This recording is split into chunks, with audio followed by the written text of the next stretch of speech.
안녕하세요. 글로벌오토스 원선홍입니다. 이번에 소개해드릴 차량은 메르세데스 벤츠 EQE 500 포매틱 차량입니다. 오전에는 EQE 350 플러스 모델을 시승을 했고요. 지금 오후에는 지금 비가 추적추적 내리고 있는 가운데 EQE 500 모델을 시승하게 됐습니다. 포매틱 차량이고요. 숫자에서도 호연되듯이 출력이 높은 사양입니다. 408마력의 출력을 발휘하는 조금은 더 고성능 모델이라고 볼 수가 있겠고요. 또 포매틱 모델이다 보니까 고르지 않은 노면 상황이라든지 지금처럼 비가 내리는 상황에서 차량의 그 노면 제어력을 좀 더 높인 모델이라고 보시면 되겠습니다.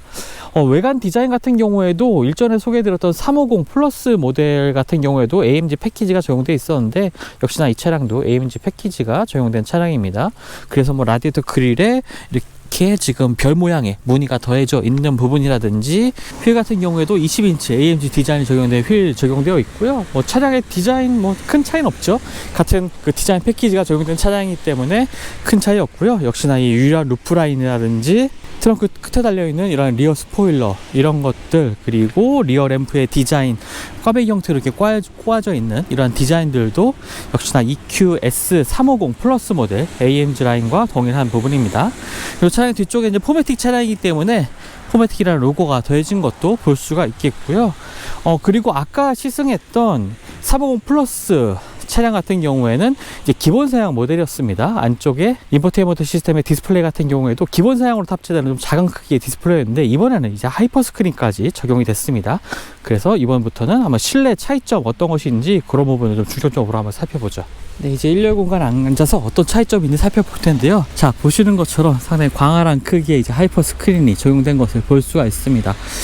해외 시장, 지금 독일에서는 옵션으로 선택할 수 있는 부분이고요. EQS 같은 경우는 기본 사양이지만 EQE에서는 옵션으로 이제 선택을 할 수가 있습니다. 지금 2열에서 바라보고 있는 모습인데요. 지금 계기판 같은 경우에는 EQE 350 모델과 동일한 크기, 11인치 크기이지만 이제 하이퍼 스크린 같은 경우는 가운데 17.7인치의 정말 대화면에 이 화면이 적용이 되고 있습니다. 그리고 조수석 쪽에도 작은 모니터 하나가 있어서요. 그래서 3개의 디스플레이가 나열된 형태입니다. 그것이 하나의 레이아웃으로 된 이러한 디자인 요소를 통해서 좀 통합된 듯한 모습을 좀 보여주고 있죠. 자, 지금 제가 조수석에 와 있는데요. 사실 운전석에서는 이 조수석에 있는 이 디스플레이 창을 컨트롤할 수가 없습니다. 안전상의 이유로 지금 조수석에 이렇게 앉지 않으면은 조수석에 있는 디스플레이를 컨트롤할 수가 없는데요. 일단 전원을 한번 켜보면 지금 이 왼쪽에서 봤던 홈 메뉴와 거의 유사한 형태로 다양한 메뉴들을 이제 선택을 할 수가 있습니다. 설정 메뉴들도 이제 모두 다 선택을 할 수가 있는데요. 네, 보시는 것처럼 마사지 기능, 시트의 마사지 기능이라든지 앰비언트 라이트, 에너자이징 기능 모두 다 설정을 할 수가 있고요. 다양한 기능들은 흡사 기존에 이제 MBUX 시스템이 처음 적용됐던 S클래스나 E클래스를 조금 더 작은 화면으로 인포테인먼트 시스템을 보는 것 같은 이런 구성을 좀 보여주고 있습니다. 역시나 조수석에서도 이 EQ 메뉴를 클릭하게 되면 배터리 충전 양이라든지 충전 설정 같은 것들도 이것에서 추가로 다 조절을 할 수가 있습니다. 운전석에 앉아 계시는 분이 이 조수석에서 앉아 있는 분이 여러 가지 설정을 좀 조작할 수가 있기 때문에요. 이런 것들을 좀 꺼려지는 분들도 있을 것 같습니다. 그리고 일부 국가 같은 경우 독일이나 일부 미국의 일부 주 같은 경우에는 지금 화면상에서 유튜브 영상도 볼 수가 있습니다. 물론 이제 법규가 금지하고 있는 경우에는 지오펜싱 기술을 사용해서 지역을 넘어가는 경우나 아니면 국가를 이동하는 경우, 유럽 같은 경우에요. 국가를 이동하는 경우 유튜브 영상 같은 것을 시청하지 못하도록 이제 화면이 꺼지는, 정지하는 이러한 기능들도 모두 다 탑재하고 있고요. 또 이제 운전석에서 아무래도 이 조수석에 만약에 영상을 보고 있다면은 조수석에 아무래도 영상에 눈이 갈 수도 있잖아요. 하지만 이 디스플레이 앞쪽, 운전석 앞쪽에 있는 이 계기판 위쪽에 있는 카메라가 운전자의 이 눈동자를 읽어서요. 만약에 시선이 이 조수석 쪽으로 향하는 경우에는 화면 영상 재생이 멈추는 이러한 기능들도 있습니다. 거기다가 좀 신기한 부분은요, 사이드 미러를 보는지 아니면 조수석에 있는 화면을 보는지 이런 것까지 감지를 한다고 합니다. 그렇기 때문에 조수석에서 영상을 볼 때 안전상의 이유로 좀 위험한 거 아닌가라고 걱정하실 부분도 있는데 이런 부분들에 대한 조치도 어느 정도 잘 되어 있다라고 볼 수가 있겠고요. 자, 그리고 이제 17.7인치의 대화면의 가운데 센터 디스플레이를 볼 수가 있습니다. 아까 봤던 12인치 크기, 11인치 크기의 기본적인 인터페이스와는 또 구성 자체가 뭐 비슷하긴 하지만 그래도 다른 기분만은 정말 다르게 느껴지기도 하죠. 그리고 더 큰 화면으로 이렇게 시원시원하게 볼 수 있다는 점도 장점이 되는 것 같습니다. 뭐 그 외 구성 같은 경우에는 동일하고요. 여기 제로 레이어에 대한 설명이 조금 나오는 것 같은데요. 이 제로 레이어 같은 경우에는 이런 인포테인먼트 시스템 같은 경우에 여러 단계로 이제 버튼을 눌러서 이제 설정으로 가야 하지만 이 제로 레이어 구성 같은 경우에는 네, 이런 식으로 한 화면에서 모든 기능들에 접근할 수 있다. 이런 것을 좀 강조를 하고 있습니다. 이것이 메르스 벤츠 MBUX 시스템의 또 장점이기도 하겠죠. 자, 실내에서의 차이점도 몇 가지 확인할 수가 있습니다. EQE 350과는 실내 소재에서 조금 차이를 보여주고 있는데요. 일단 대시보드 위쪽에 이 네오텍스 소재 같은 경우에 동일한 소재로 되어 있습니다. 뭐 빨간 스티치가 더해져 있는 것도 AMG 패키지, 디자인 패키지이기 때문에 동일한 부분이 되겠지만요. EQE 350 모델 같은 경우는 이쪽이 이제 하이그로시 소재 였는데 이런 것들이 좀 우드 소재로 조금 더 고급감 있게 변했습니다. 그리고 화면 디스플레이가 하이퍼 스크린에 적용되면서 이 주행 모드 버튼이 이쪽에 있었잖아요. 그 부분이 이제 뒤쪽 컵홀더 뒤쪽으로 이제 주행 모드 변경 버튼이라든지 EQ 모드를 볼 수 있는 이러한 버튼들이 이 뒤쪽으로 이동한 점도 좀 차이점이라고 볼 수가 있겠습니다. 컵홀더 측면 같은 경우에도 센터코드 측면 같은 경우에도 마이크로파이버 소재가 적용된 것도 좀 더 고급스러운 이러한 느낌을 전해주는 부분이긴 한데요. 이 하부에도 조금 이렇게 말랑말랑한 소재가 덧대어져 있습니다. 하지만 이 도어 아래쪽에 보시면 이 아래쪽에 있는 이런 플라스틱 소재들은 상당히 좀 저렴한 소재가 좀 적용된 것을 볼 수 있죠. 하지만 그에 반해 또 발을 놓는 조수석 앞쪽에 발을 놓는 공간 하부까지도 이렇게 패브릭 재질의 이러한 소재들이 덧대어지면서 좀 더 고급감을 느낄 수 있게 하는 부분도 느낄 수가 있고요. 그리고 아래쪽에는 마찬가지로 가방 정도, 작은 가방 정도 둘 수 있는 이런 수납 공간 마련하고 있습니다.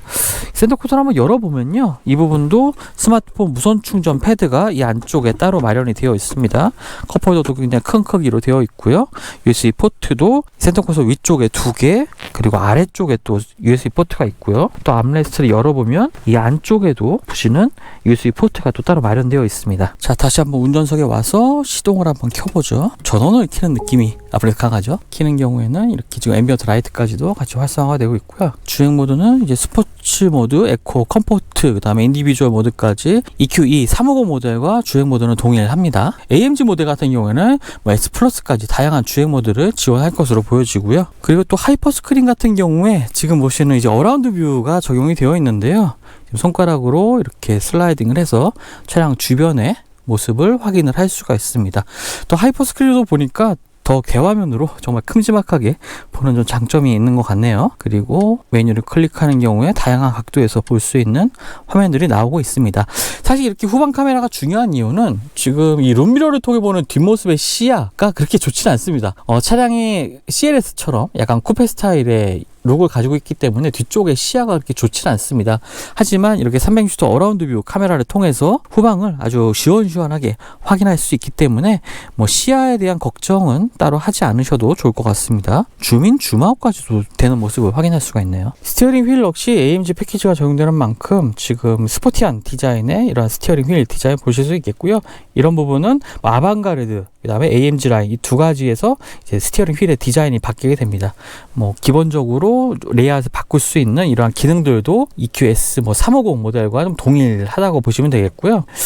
그리고 반갑게도 지금 이제 한글로 나오고 있습니다. 지금 시승차를 받을 때 그 외국인 매니저 분이 한글 설정으로 바꿔 주셨습니다. 그래서 아까 오전에 시승했던 EQE 350 모델 같은 경우에는 영어로 나와서 조금 어색한 부분이 있었는데 지금은 뭐 이제 모두 지금 한글 메뉴가 나오고 있기 때문에 굉장히 좀 반갑네요. 이런 것들이 이제 새로운 인포테인먼트 시스템이 MBUX가 적용되면서 바로바로 이제 각국에 맞게 언어를 바꿀 수 있는 설정도 중요한 특징이 되는 것 같습니다. 사용성을 높일 수 있는 중요한 특징이죠. 그 외에도 이 시트 같은 경우 마찬가지로 지금 스포츠 시트가 적용되어 있습니다. 슬라이딩을 해서 가림막을 열어보면요. 스포츠 시트 같은 경우에도 EQS 350 스포츠 라인, EQE 350 모델 스포츠 라인과 마찬가지로 지금 가운데 마이크로파이버 소재의 시트가 좀 적용된 것도 볼 수가 있고요.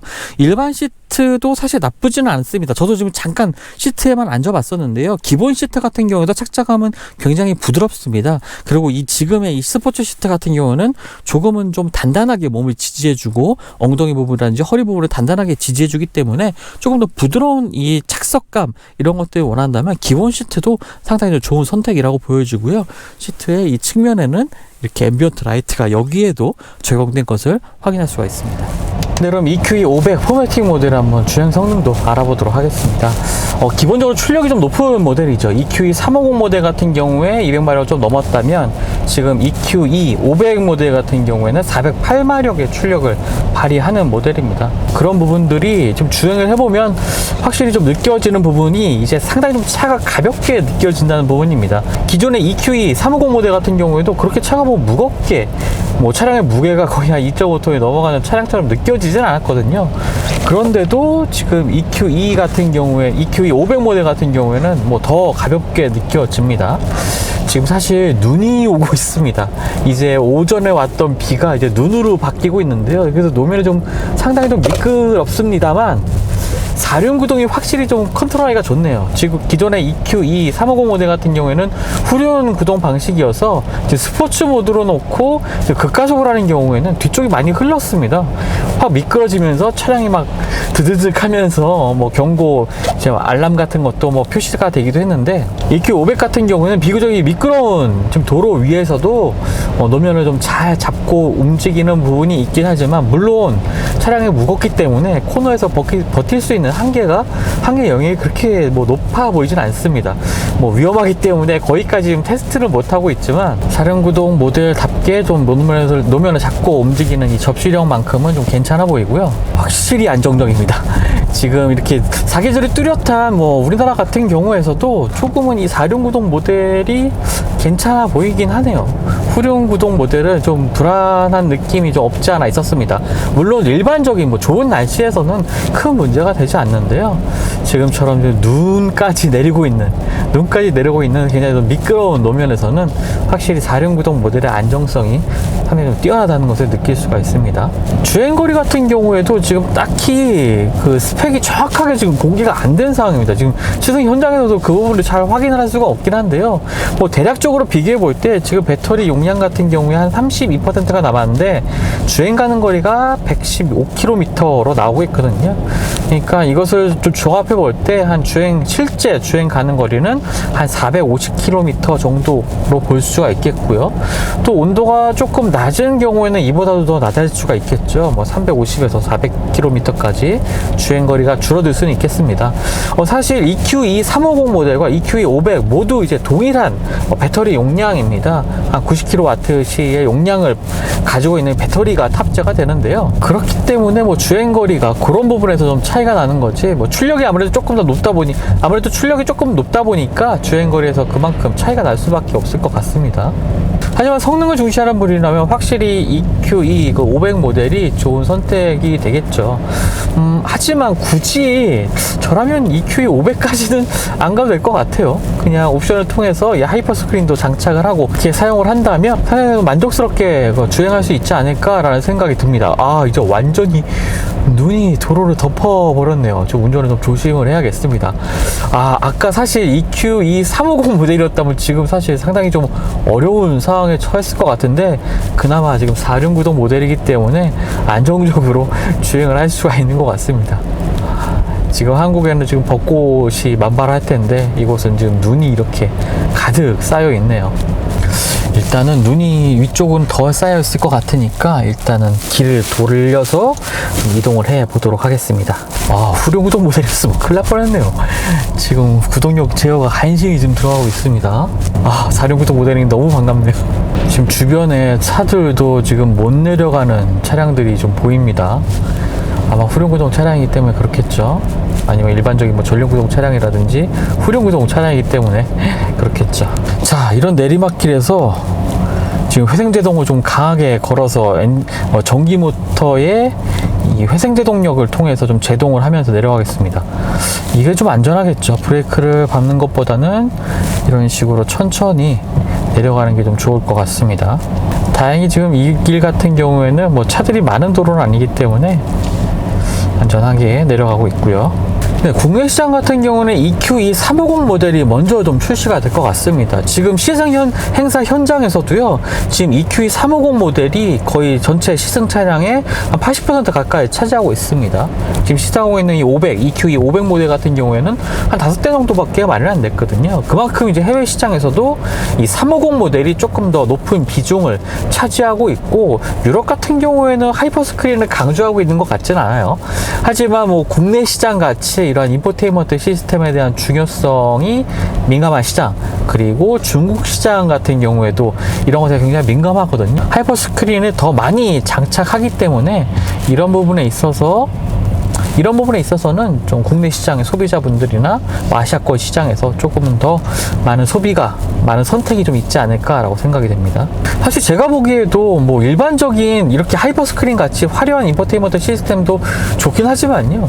아까 시승했던 EQE 350에 달려 있었던 그 기본 인포테인먼트 시스템 구성 자체도 굉장히 좀 화려한 부분이 있습니다. 물론 이 조수석 앞쪽에 이 공간이 조금 휑하게 느껴지는 부분은 있긴 하지만, 그래도 뭐 고급스러운 분위기라든지 깔끔한 분위기는 아주 잘 표현하고 있기 때문에 국내에서도 좀 옵션 구성이 어떻게 될지 모르겠지만 그냥 일반적인 옵션 기본 사양을 좀 선택을 해도 그렇게 크게 나쁠 것 같지는 않습니다.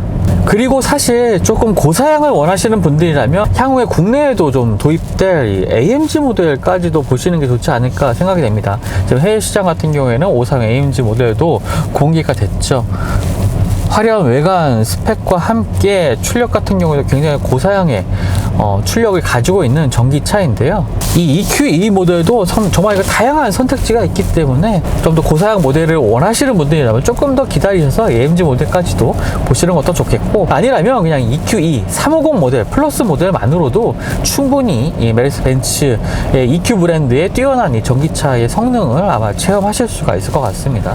네, 지금까지 눈이 오는 프랑크푸르트 시내 외곽의 와인딩 로드에서 메르스 벤츠 EQE 500 포매틱 모델 만나봤습니다. 포매틱 모델이라는 게 너무나 다행스러운 시즌 코스인 것 같고요. 국내에서도 뭐 EQE 350 모델뿐만 아니라 이런 500 모델 다양한 선택지를 좀 많은 소비자분들이 좀 만날 수 있기를 좀 기대를 해보겠습니다.